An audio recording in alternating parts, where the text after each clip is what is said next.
Hello everyone and welcome to a video lesson on risk, return and capital brought to you by marketprofessor.com. And today we'll talk about how traders return depends on his risk level and capital. So let's start with this example of two traders. One is Dexter and another is Joe. We call Dexter slow and Joe would be fast. So let's assume that both started trading with 50 grand in their account. Both traded the same market, S&P E-mini futures, and both made exactly the same trades during the whole year. But at the end of the year, Joe's up 100%. He made 50 grand on his initial investment, and slow Dexter is up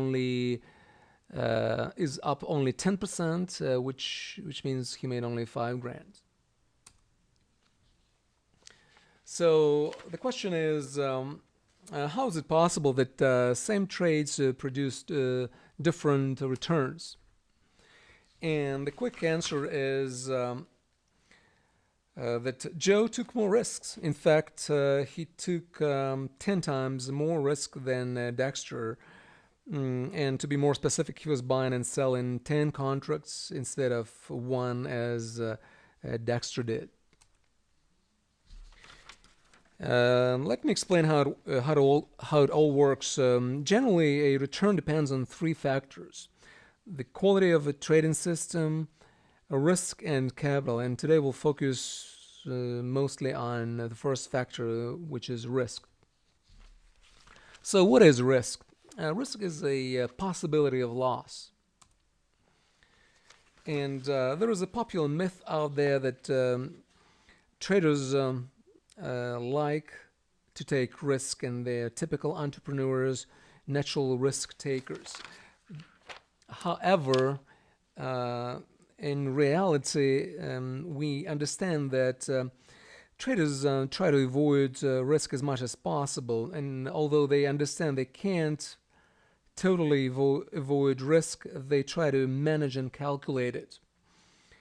There's a saying, and I like it a lot, that there are many old traders and many bold traders, but very few old bold traders. The key issue of risk control for traders is leverage. So what is leverage? Leverage is a use of a small initial investment to control a much larger investment.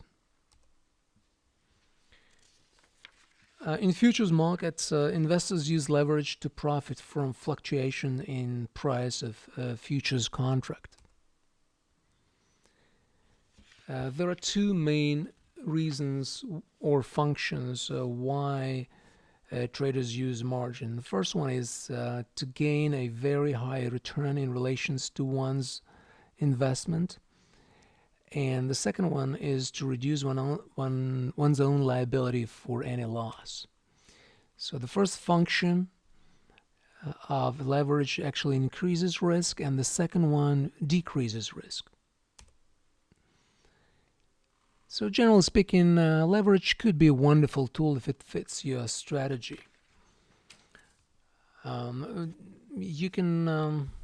You can design really good, robust, and a strong system based on 5-to-1 or 10-to-1 leverage.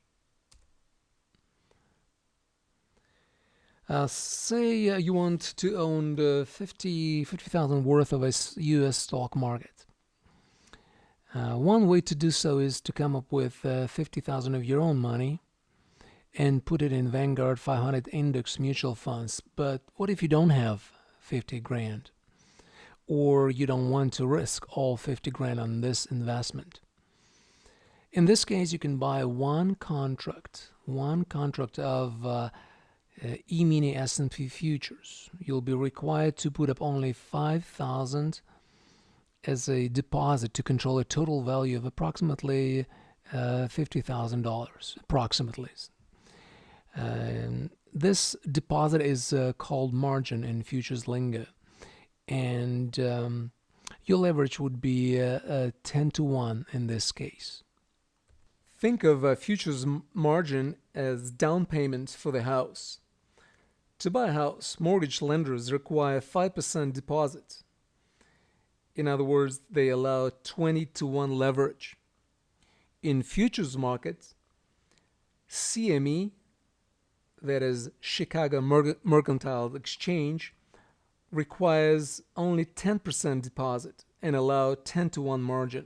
A word of caution here, some brokers out there require only $500 deposits and to trade one E-mini contract, thus bringing leverage to 100-to-1, and this is definitely insane leverage, which reduces professional trading to gambling. Here's an example of aggressive leverage, 100-to-1. A trader can actually deposit only 10 grand in his broker's account, and he'd be allowed to trade 20 contracts, thus controlling $1 million worth of E-mini worth of stock market index.